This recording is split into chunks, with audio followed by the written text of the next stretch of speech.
não vigiarmos a vida, eles escreverão a história e o futuro poderá neles acreditar. Ainda bem que existe o artista que canta ao povo suas dores, suas alegrias, seus temores e sua fé. Convidamos para falar sobre o tema Cultura e Democracia o sociólogo, secretário de Cultura de Belo Horizonte e o nosso verdadeiro ministro da Cultura, Juca Ferreira, por favor. Eu tentei ajudar como ministro a que a UFBA tivesse cursos de verão. O reitor era Naumar, talvez um dos maiores reitores do Brasil. Mas houve uma reação conservadora, achando de que curso de verão não seria bom, e acabou não acontecendo. Mas eu vi na Europa a universidade cumprir uma função de popularizar os conhecimentos que são produzidos dentro da universidade e absorver as inquietações da sociedade através desses cursos de verão, por serem mais leves, mais rápidos e focados em necessidades e demandas e na relação que essas necessidades e demandas têm com a própria produção acadêmica. Então, eu propus esse tema quando me convidaram, porque eu vivi uma experiência junto com o ministro Gilberto Gil, e depois fiquei à frente do Ministério, que é considerada uma das maiores experiências de gestão pública de cultura. Nós tivemos... O Ministério já existia há quase 20 anos, mas não sabia quem era a clientela, qual era a missão, não tinha uma noção muito clara da responsabilidade do Estado no desenvolvimento cultural do país. E nós implantamos isso através de um processo muito intenso de diálogo com os artistas, com os produtores culturais, com os que fazem cultura no país, todas as dimensões. As pessoas diziam que éramos megalomaníacos porque dissemos tudo que ultrapassa a dimensão funcional e adquire dimensão simbólica interessa ao Ministério da Cultura. Aí tinha um ministro que dizia, mas vocês querem absorver tudo? Não, queremos absorver o que vocês não absorvem, não consideram, não tratam com a importância que tem. Então, incluímos tecnologias, incluímos arquitetura como uma dimensão da cultura, design, artesanato, ampliamos o conceito, evidentemente ampliamos também os problemas, mas foi importante isso, porque o Ministério foi um dos primeiros atos da redemocratização, foi criar o Ministério da Cultura, mas deixar ao léu, apenas como uma conquista assim irrelevante em termos práticos. E Gilberto Gil foi para lá, montou a equipe, eu era o segundo do Ministério, nós fomos para lá para fazer, para construir uma política cultural. Aí tivemos que começar do início. Qual é a responsabilidade? O que é desenvolvimento cultural? Como fazê-lo e colocá-lo à disposição de toda a sociedade? Qual é a responsabilidade do Estado? Como o Estado se relaciona com a criação, com a produção cultural? Qual é o papel da sociedade? Qual é o papel dos empresários? Tudo isso nós tivemos que começar do início, porque tinha muito pouca coisa feita. E por lá passaram ministros que eram personalidades importantes do Brasil. Celso Furtado, por exemplo, Vefor, mas não sentiram a necessidade de incorporar a cultura como uma dimensão do desenvolvimento. Na verdade, essa fase, antes de Gil, o Ministério da Cultura era uma espécie de marquise para grandes personalidades passarem a chuva. Não tinham sido absorvidos nas suas áreas, iam para ali, ficavam dando palpite nas áreas que conheciam e ali ficavam fazendo coisinhas, muito pouco.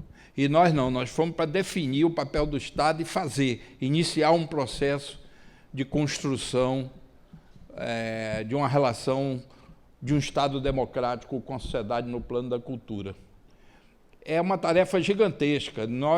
Eu brincando no dia que eu saí do Ministério em 2010, dezembro de 2010, eu disse, só atingimos 37,3% do que precisávamos fazer. Mas, na verdade, abrimos o caminho e constituímos um arcabouço de um conceito de política pública. Política... Agora, antes de entrar no que foi feito, eu diria o seguinte, nós temos um defeito de origem no Brasil. A cultura democrática é muito frágil. Vocês não acham que foi muito fácil darem esse golpe agora? E a sociedade ficou perplexa, atônita, começa a tomar consciência que o golpe não foi contra a presidenta Dilma, nem contra o PT apenas, foi contra o futuro do Brasil, contra a ideia de construção de uma sociedade soberana, construindo igualdade, com direitos, com a institucionalidade complexa que toda democracia precisa. Mas essa facilidade só pode ser compreendida se nós incluirmos nossos erros na construção dessa situação de fragilidade com que a democracia brasileira se viu diante dessa nova tentativa de interromper processos democráticos. Desde a proclamação da República, tivemos uma quantidade enorme de processos de interrupção. Então, a cultura, necessariamente, para ser valorizada, é preciso que você compreenda que você tem que construir uma democracia nesse país.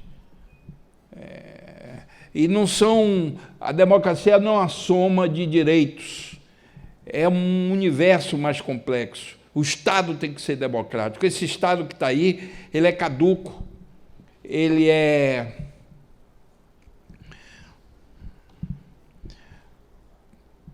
incapaz de resolver os problemas do século XXI, ele não responde às demandas da sociedade. Então, nós não poderíamos tentar construir direitos em uma sociedade, em uma sociedade democrática com esse Estado que está aí. Foi um erro de estratégia isso. Mas nós, no Ministério da Cultura, entendíamos que era preciso renovar o Estado. Então, por exemplo, a construção das políticas públicas de cultura no Ministério foram feitas com uma ampla participação da sociedade, não só através de conselhos, seminários, processos específicos para cada questão, mas nós estabelecemos, inclusive, o uso da internet de uma forma bastante ampla para fazer consultas, para esgotar o máximo possível o diálogo com essa nação tão complexa, tão diversa, com visões de mundo absolutamente distintas, mas nos sentimos na obrigação de adotar como método a participação da sociedade, dos artistas, dos produtores, dos empresários que investem em cultura.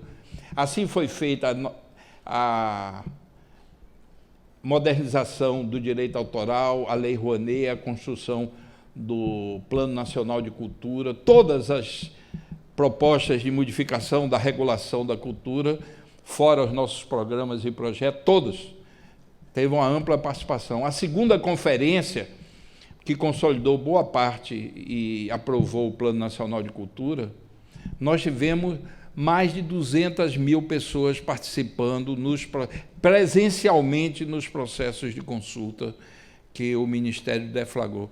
Mais de 80% dos municípios brasileiros participaram desse processo. É genial isso. Um ministério pequeno, sem dinheiro. E nisso, não só amplitude territorial, incorporamos povos indígenas, e a gente achou estranho, quando chegamos no Ministério, de que os índios não eram parte da questão cultural brasileira para o Ministério. Índio é da FUNAI. Não, índio não é da FUNAI.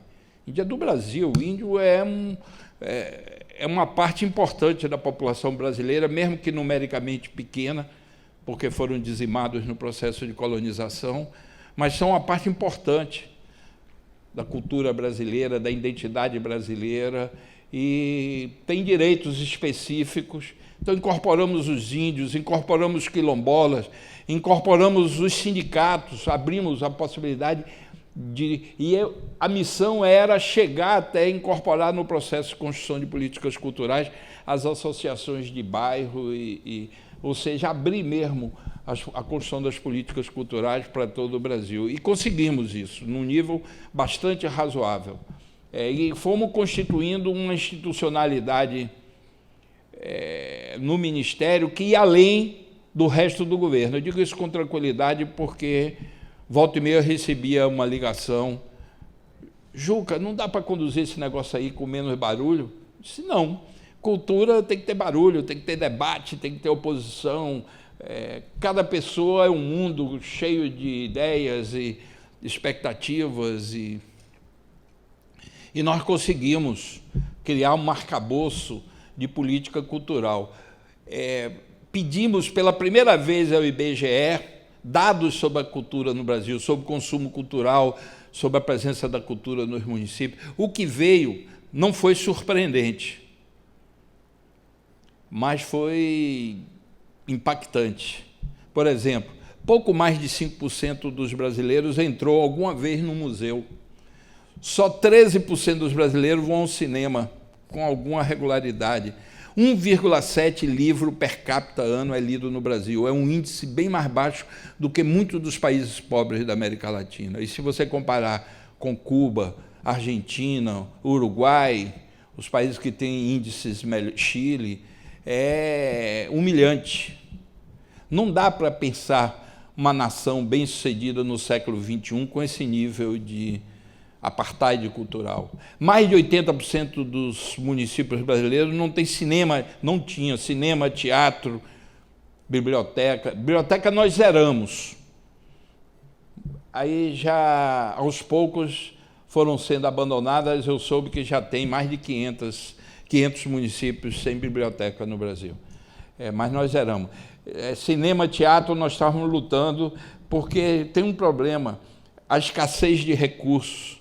O percentual que é dedicado à cultura no governo federal, nos governos estaduais e municipais, é tão pequeno que você só pode implementar uma parte de um programa de desenvolvimento cultural do país. Agora, a cultura é importante para consolidar a democracia, a cultura é importante para permitir que o país maneje e produza tecnologia. A cultura é importante para a plena realização da condição humana de cada um, para a afirmação de identidades, para fortalecer a coesão do país. Sobre todos os aspectos que você examinar o desenvolvimento, a cultura é fundamental. Cultura e educação de qualidade ao acesso de todos são duas referências que qualquer projeto minimamente sério tem que incorporar. E nós trabalhamos nesse sentido. Não é coincidência que a primeira medida depois do golpe foi tentar extinguir o Ministério da Cultura. Quer dizer, foi uma das primeiras medidas na redemocratização. Eles são muito bandeirosos, no sentido de que expressam um projeto medíocre, antipopular, contra a soberania brasileira, e é ilusório. Será que eles conseguirão que as mulheres voltem a ser belas, recatadas e do lar? Será que eles conseguirão que os negros abandonem a ideia de construção de uma sociedade de direitos e oportunidades iguais? Será que eles vão conseguir que os povos indígenas aceitem que suas terras sejam tomadas e eles se mudem para as periferias das grandes cidades? Sobre todos os aspectos será que é possível destruir as universidades, o que já conquistamos de construção de um mundo acadêmico, para ficarmos apenas operadores de tecnologias importadas? Será que o país vai aceitar a privatização das grandes empresas?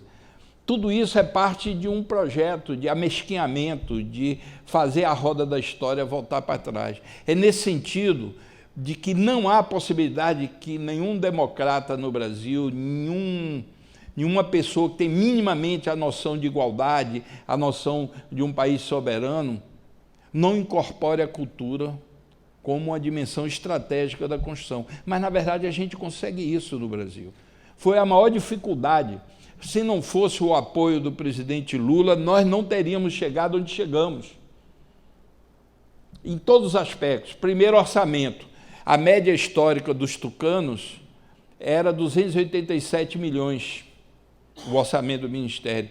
Só dava para manter o Ministério, as despesas permanentes e uma merrequinha para fazer algo simbólico. Nós chegamos a 1 bilhão e 300 milhões de orçamento no final do governo Lula. Foi crescendo progressivamente. O presidente dizia, vão fazendo que a gente vai abrindo a porta para vocês fazerem mais, até consolidar esse projeto de incorporar de fato a cultura no projeto de desenvolvimento do país. E nós conseguimos isso. Segundo, consolidamos projetos.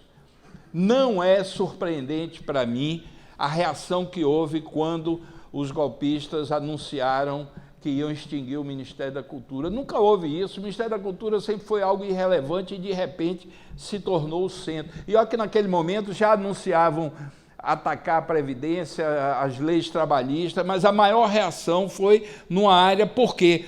Porque construímos um projeto contemporâneo de diálogo e de participação, onde havia um reconhecimento da sociedade, mesmo para os que não têm relação direta com a cultura, de que o que estava sendo feito no plano do governo federal era estratégico para o país. Então, é nesse sentido de que cultura e democracia...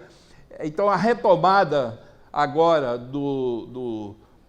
da possibilidade de uma nova eleição, de voltarmos a construir projetos para o futuro, temos que ter uma outra abordagem da cultura. Tudo que foi feito está ameaçado até de perda de memória. Então, é preciso que as universidades cheguem perto, construam processo, e eu não falo só abrir um cursinho de gestão cultural para atender uma demanda prática do mercado, ou da sociedade, ou da área pública. Não, é construir princípios, lógicas, conceitos, discutir o que é cultura, a amplitude da cultura, o Estatuto dos Direitos Humanos, logo depois da Segunda Guerra Mundial, está lá, direitos culturais. E a ONU estimulou a criação de um centro de pesquisa na Suíça. Eu tive contato, quando era ministro, com esse centro. Eles estão ampliando o conceito de direitos culturais, porque realmente é complexo. Tem o direito à identidade, tem o direito de acesso à informação, tem direito à livre expressão. São muitos os direitos culturais que compõem o que a gente poderia chamar os direitos básicos da cultura, como é comida, como é habitação, como é... Então, as universidades não podem ficar distantes disso. Nós precisamos de universidades que, de fato, atendam e respondam às demandas da sociedade, às necessidades da sociedade.